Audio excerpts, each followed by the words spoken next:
અમદાવાદના ચાંગોદર પોલીસ સ્ટેશનમાં ફરજ બજાવતા એવા પીએસઆઈ ગુજરાત યુનિવર્સિટી પોલીસ સ્ટેશનમાં એક પ્રજ્ઞાચક્ષુ સાથે અમાનવીય વર્તન કરવામાં આવ્યું. અરે મને પહેલા આવતાને કહ્યું ઝાપટો માર્યા આસપાસ 4-5, પછી દંડો લીધો અને દંડાથી મને માર્યો અને પછી હું તો પડી ગયો તો લાતો ભાઈ મારી. તેમને ઢોર મારવામાં આવ્યો અને ત્યારબાદ આ મહિલા પીએસઆઈ છે તે પ્રજ્ઞાચક્ષુના ઘરે ગઈ અને છાનામાના બધું સમાધાન કરવાનો પ્રયાસ કરવામાં આવ્યો.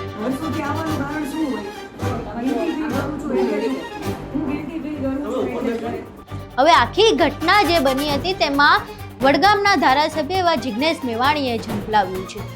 એ ભોગ બનનાર વ્યક્તિની યોગ્ય રીતે ફરિયાદ લઈ મારનાર પીએસઆઈની સામે ગુજરાત યુનિવર્સિટી પોલીસ સ્ટેશનમાં ફોજદારી ગુનો દાખલ કરવામાં આવે. જિગ્નેશ મેવાણીએ આખી ઘટનાને લઈને શું કહી રહ્યા છે તેના વિશે વિગતે ચર્ચા કરવી છે. નમસ્કાર, તમે જોઈ રહ્યા છો ચક્રવાત ન્યૂઝ. હું આપની સાથે હેમંત.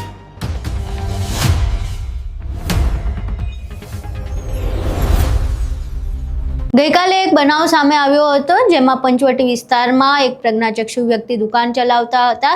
ત્યાં એક વ્યક્તિ આવ્યો, એમને એવું લાગ્યું કે કંઈક પડીકું ચોરી રહ્યા છે એટલે પ્રજ્ઞાચક્ષુ વ્યક્તિએ આમ હાથ કરીને તેને હટાવવાનો પ્રયાસ કર્યો.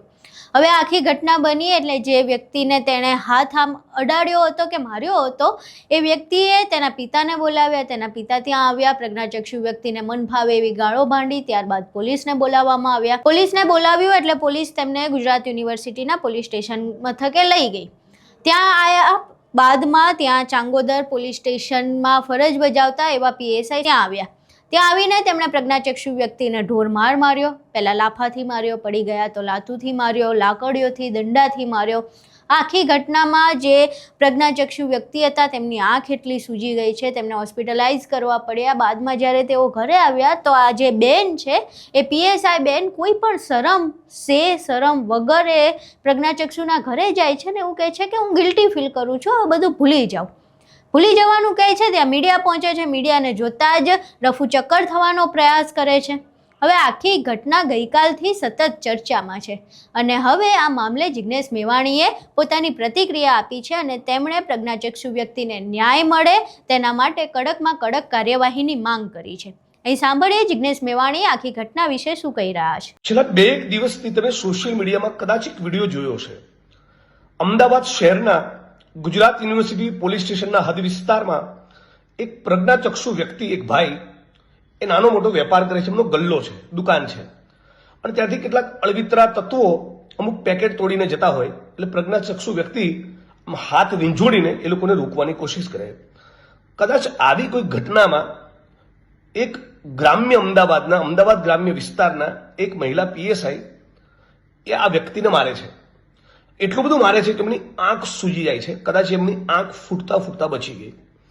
એકથી વધારે મીડિયાની ચેનલો સમક્ષ આ પ્રજ્ઞાચક્ષુ વ્યક્તિ જણાવે છે કે મહિલા પોલીસ કર્મીએ ગુજરાત યુનિવર્સિટી પોલીસ સ્ટેશનની અંદર લઈ જઈ મને ઢોર માર્યો છે.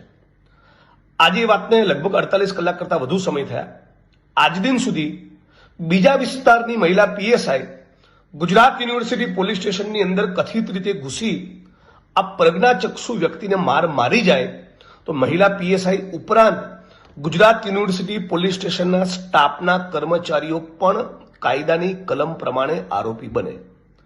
મુદ્દા નંબર 2 હત્તો એ છે કે આ બેન ટણીવાળા ટોન સાથે, માફીના ભાવ સાથે નહીં, જેને ટણી કરતા હોય એવા ટોન સાથે આ પ્રજ્ઞાચક્ષુ વ્યક્તિના ઘરમાં ઘૂસીને એને કહે છે કે જે થયું ભૂલી જાઓ, પતાવટ કરી દો, વાર્તા પૂરી કરો.